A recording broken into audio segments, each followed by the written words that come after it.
আলাইকুম, সবাই কেমন আছেন? আশা করি ভালো আছেন। প্রকৃতি পরিবেশের মধ্যে মানুষ ও প্রাণীর বসবাস। আর এই প্রকৃতির মধ্যেই রয়েছে অনেক গাছপালা আগাছা, কিন্তু সকল গাছপালা আগাছা কি আমাদের জন্য উপকার? এর মধ্যে রয়েছে অনেক ক্ষতিকর আগাছা বা গাছ। আজকে আপনাদের সঙ্গে এমন একটা উদ্ভিদের সঙ্গে পরিচয় করে দিব, আসেন।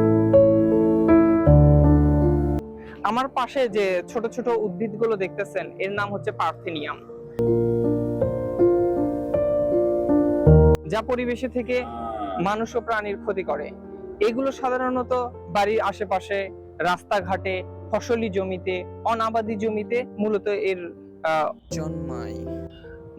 মূলত এই পার্থেনিয়ামটি 1 থেকে 1.5 ফিট লম্বা হয়, দেখতে সুন্দর ফুল, ধনের গাছ বললেও ভুল হবে না।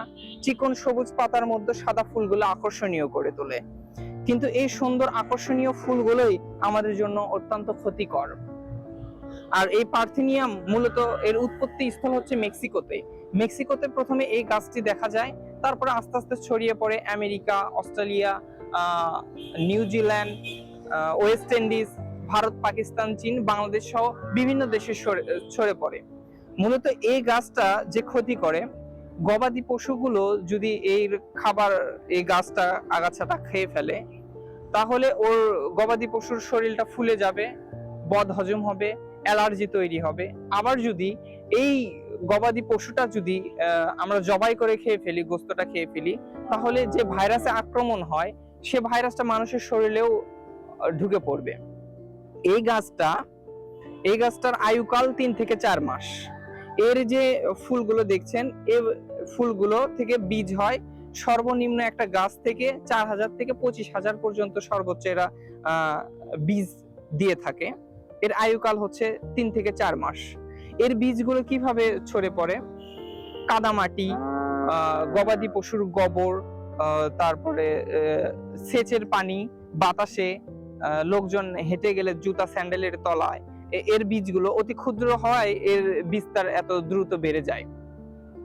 এখন এই গাছটা মানুষের শরীরে কি ক্ষতি করে, সেটা হচ্ছে যে কারো যদি শরীরে ক্ষত স্থান থাকে, সে ক্ষত স্থানে এই গাছটা যদি লাগে, তাহলে সেই ক্ষেত্রে সে জায়গায় ঘাটা শুকাবে না, সে জায়গা থেকে চর্মরোগের মতো রোগ হবে, সে জায়গা থেকে ক্যান্সার হওয়ার সম্ভাবনা থাকে। আবার হচ্ছে এই গাছে যদি এমনি শরীরে আঁচড় লাগে, সে জায়গায় চুলকে লাল রেশ বের হয়, সে জায়গা থেকে চর্মরোগের একটা আশঙ্কা দেখা দেয়।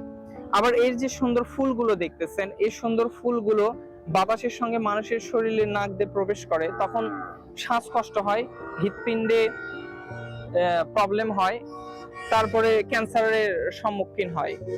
এখন এই গাছ থেকে আমরা নিরাময় পাবো কিভাবে, সেটা হচ্ছে যে মূল উদ্দেশ্য।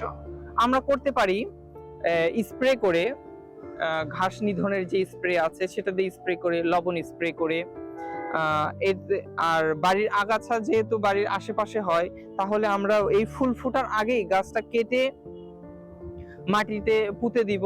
এবারে বন অধিদপ্তর বা হচ্ছে যে পরিবেশ অধিদপ্তরের সঙ্গে পরামর্শ করে অতি দ্রুত আমাদের অঞ্চল থেকে এই গাছটা নিধন করা দরকার।